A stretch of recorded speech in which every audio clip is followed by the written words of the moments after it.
Riverside General Hospital in Southern California. The woman was barely conscious, mumbling incoherently. Her breath came in rapid, shallow breaths. Her heart was beating way too fast. These symptoms were nothing unusual to the ER staff. They'd seen them many times before, although usually in elderly patients. Gloria Ramirez was just 31 years old.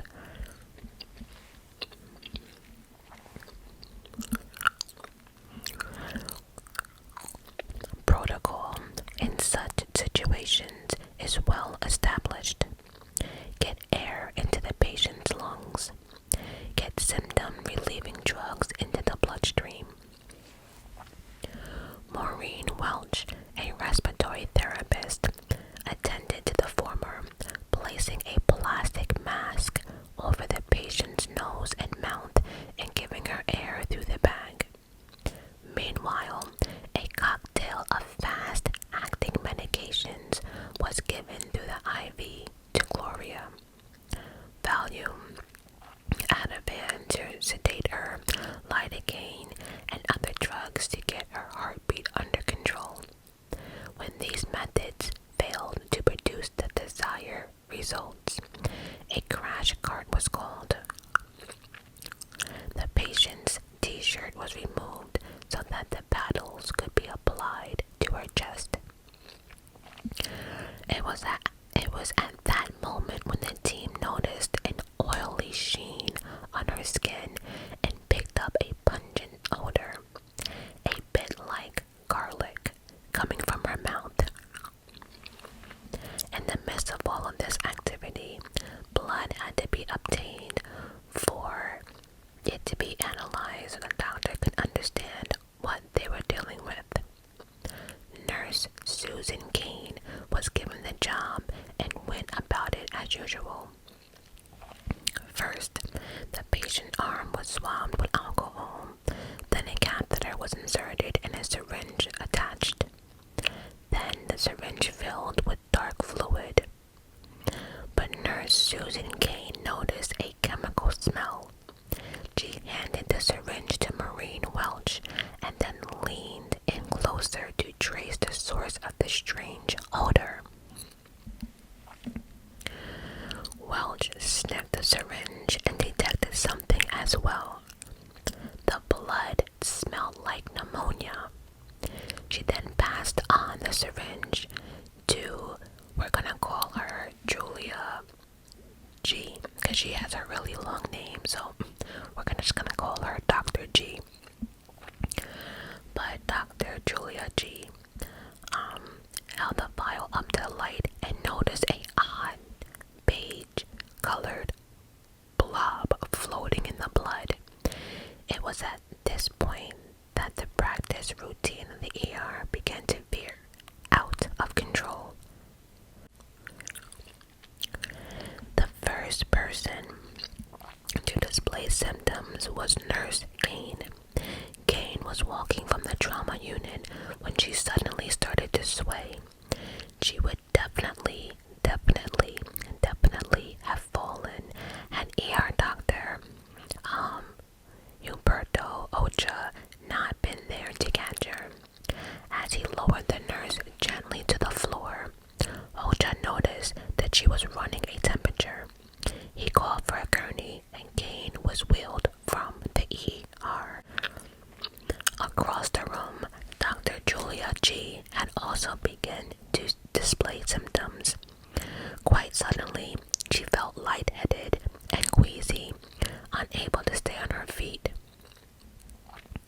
Dr. G staggered from the room and slumped into a chair at a nurse's desk. Moments later, she slid out of her seat and onto the floor. She too was loaded onto a gurney. Then her symptoms took a worrying turn. She began shaking uncontrollably and her breathing stopped. Then it resumed, only to stop a few seconds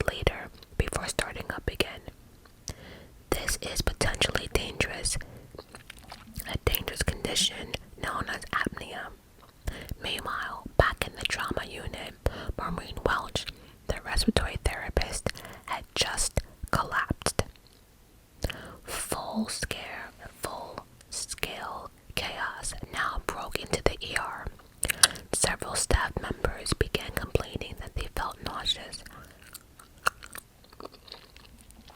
Some had staggered from the room.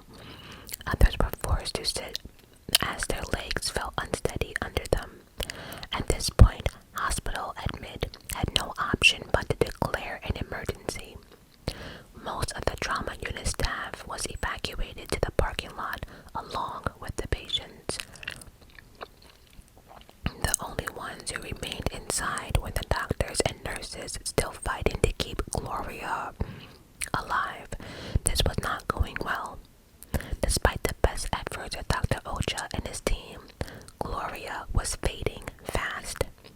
Her blood pressure continued to drop, and the drugs and electric shock were having no effect. At 8:40, she flatlined. At 8:50, Dr. Ocha called it. Gloria Ramirez was dead.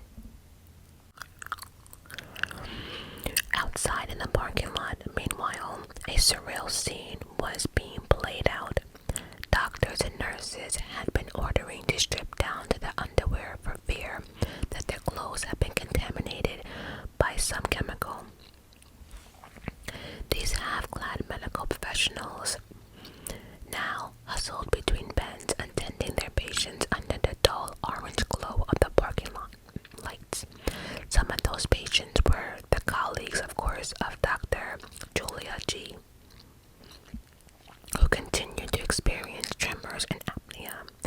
Susan Kane appeared to have lost control of her limbs as they flailed and spasmed. There was also a new casualty. Nurse Sally was one of those who continued attending Gloria. Now she started retching and complaining of a burning sensation on her skin. Soon she was too weak to stand and had to be laid out also on a gurney. By now, hospital management had requested a hazard material team from the county. The theory being that some toxic substance might have leaked into the ER. The team arrived at around 11 p.m. and entered the emergency room in full hazmat suits, attending to the sci-fi feel of the chaotic night. Chaotic ain't the word. It was through its examination, eliminating all of the usual suspect. So they went through all types of gases, hydrogen sulfate, carbon monoxide. In fact, the hazmat team found nothing that could have caused a mass outbreak of symptoms. There was relief to the hospital board, but it only served to deepen the mystery. 37 staff members were on duty in trauma room that one night. Of those 37, 23 had experienced symptoms. 5 had to be hospitalized overnight, while for the others, their stay would be longer and the effect would be more extreme.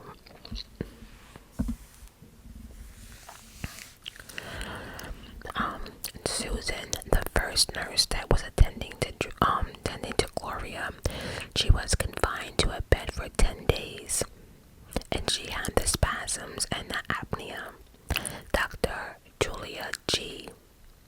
had to spend 2 weeks in intensive care, the IC unit. During that time, she was diagnosed with hepatitis, pancreatitis, and avascular necrosis, a condition in which bone tissue starts to die. In her case, the disease attacked the knees. She would require crutches for several months after she was discharged. But what had caused these terrible symptoms? The common denominator, of course, was the recently deceased Gloria. almost everyone who had come into contact with her unfortunately had become ill. Might her body have harbored some unidentified pathogen or some toxic chemical? There was only one way to find out, and so an autopsy was ordered. It would be conducted with every precaution in place. The doctors clad in an airtight protective gear. They emerged with blood, tissues, and hair samples, each of which was analyzed by a coroner's office. 7 days later, the results were in. Nothing unusual had been found. It was now time to escalate the problem. Not for nothing, you would think they would have been escalated the problem. The Lawrence Livermore National Laboratory is a private consultant offering high-tech forensic list to a broad spectrum of clients, including state and federal law enforcement agencies. In March 1994, tissue samples from Gloria's heart, liver, lungs, brains, and kidneys were shipped here, along with blood and bile samples. The test applied to these samples utilized the very latest in computer-guided forensic technology, and they picked up a number of melodies, but nothing that would be explained by Gloria's drug regimen. So she had other anomalies, but nothing could explain what happened to the hospital staff. That's crazy, because could you imagine that everyone's in a hospital for all different type of reasons, and then you just see like the hospital staff just dropping like flies, whether they're dizzy, sick, seizures, whatever. That's just crazy. And then on top of that, like, this is like the third or fourth time they're trying to figure out, and everything's coming up normal.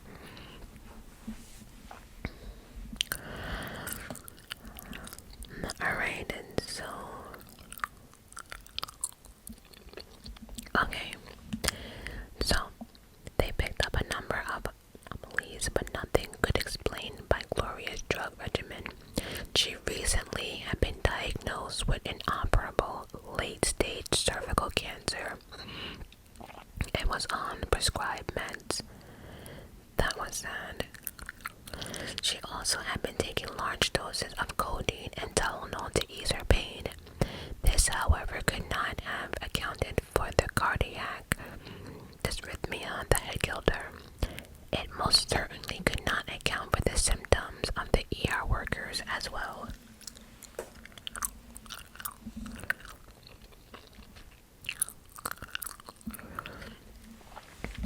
These conclusions were deeply unsatisfying, but they did provide health department officials with support for the narrative that they began to build. The hazmat team had found no toxic material, and blood test results reflected from the ER staff had returned nothing. Now the most sophisticated forensic lab in the country had drawn a blank as well. All of this was pointing in one direction. On September 2nd, 1994, came the official announcement. It concluded that the unexplained symptoms were the result of a mass sociogenic event. What they were basically saying was that the ER workers had succumbed to mass hysteria. So basically, they didn't know. Let's cut all the words and crap. Basically, they got on TV and explained that they didn't know. This, of course, was not well received. As a matter of fact, it sparked outrage. These were seasoned and professional medical workers for life and death situations where they stock and trade. This was what they were trained for. This is what they do. They were faced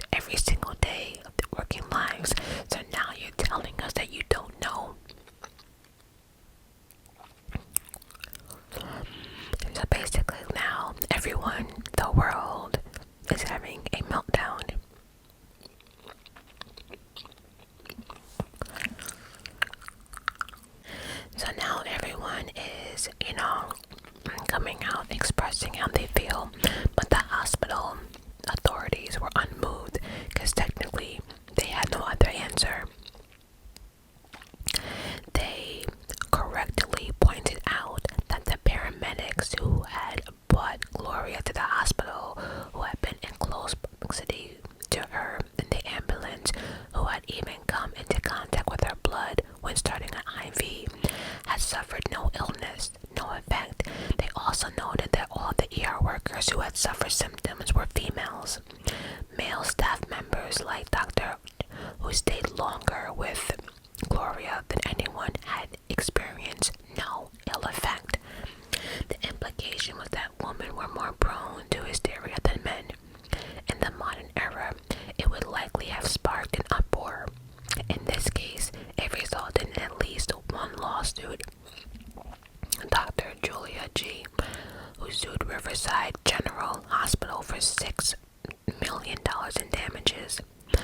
Later, Maureen Welch would issue a plea of Livermore Labs, asking them to take another look at the evidence. To their credit, Livermore agreed. You know, it's funny though, I don't understand. I know I haven't spoken much in this video, but I honestly don't understand how Dr. Julia G. got $6 million. The hospital, from what we're reading, has done everything right. I mean, they did the protocol, they moved the other patients out to the parking lot. They called in, like, the best teams in the country, in the county, and I'm not sure why she would sue and win on top of that.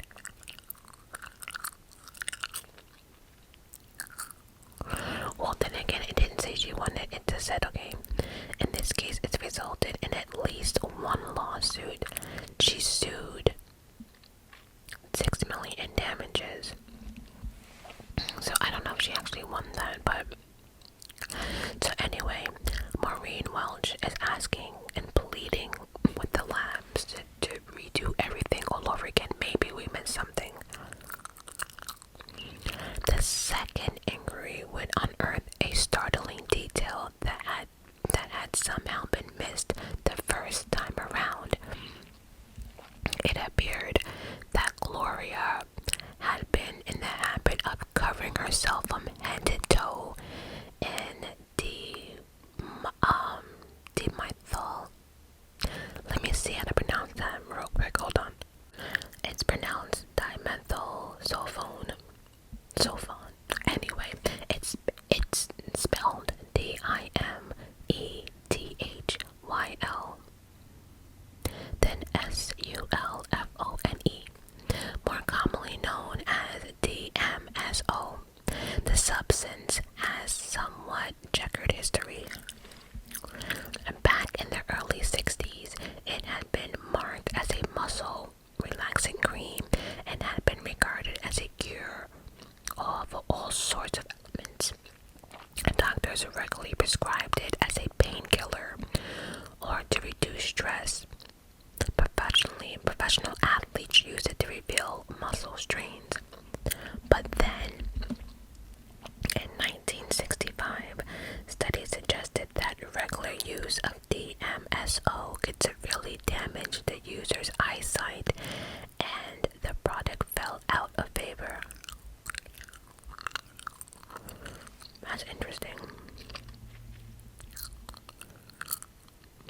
When interest was revived in the late 70s, it was no longer available in a medicine form. The only product that still contained it was an industrial strength degreaser available in hardwood stores. So basically what they're saying is, like, this muscle relaxant wasn't available in like pill form or liquid form or whatever. The only way you can find it was in some type of cream that was available only in hardware stores. It's funny though, for her to go through all of this, Gloria, and to the point that you had to find this muscle relaxant that would just give you a little bit of relief from pain, that you had to go to a hardware store, and you're putting it from head to toe. That just proved that she was desperate for some pain relief, and that is just so sad. The problem was that DMSO found in degreasers was 99% pure, opposed to the far less concentrated form that was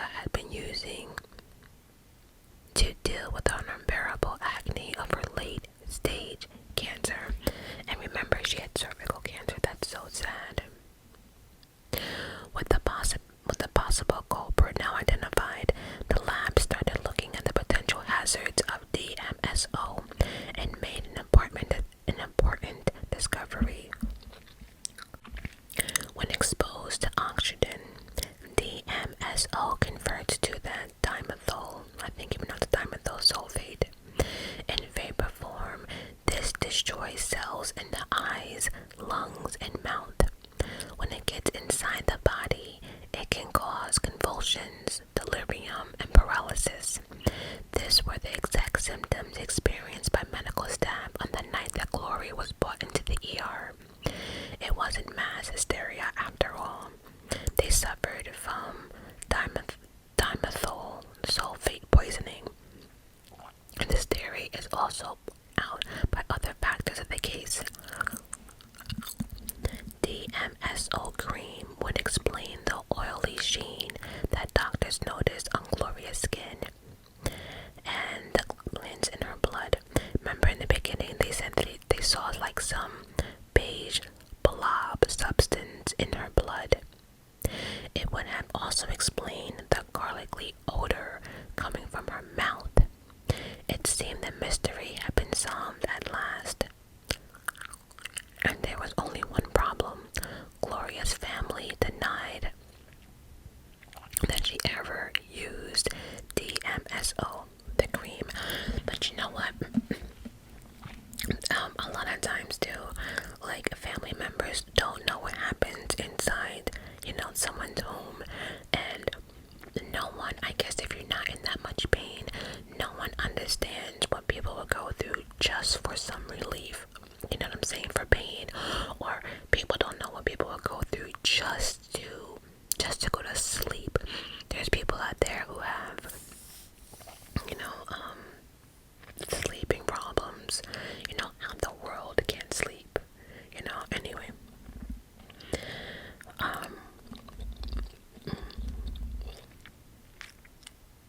And now the fact that we know it was like the DMSO, I wonder, like Dr. Julia, or Dr. O, whatever you want to call her, the one that had the lawsuit for $6 million against the actual hospital. I wonder how that worked out. No matter how you look at this case, it's a tragedy. A young woman, the mother of 2 young children, was afflicted by a terrible disease. The pain must have been excruciating, and with medical science unable to help, she had resorted to desperate measures. It hadn't saved her, and it had left us with a bizarre medical puzzle to solve. We still don't know for certain what happened in the Riverside General Emergency Room that night. And all in all, I could probably accept that, because if every other thing was tested, her liver, or this or that, the emergency room, the patient, they detected no poison, no gas, the best labs, they couldn't even come up with something. I don't know. Anyway guys, let me know down in the comment section, what do you think happened, and are you satisfied with this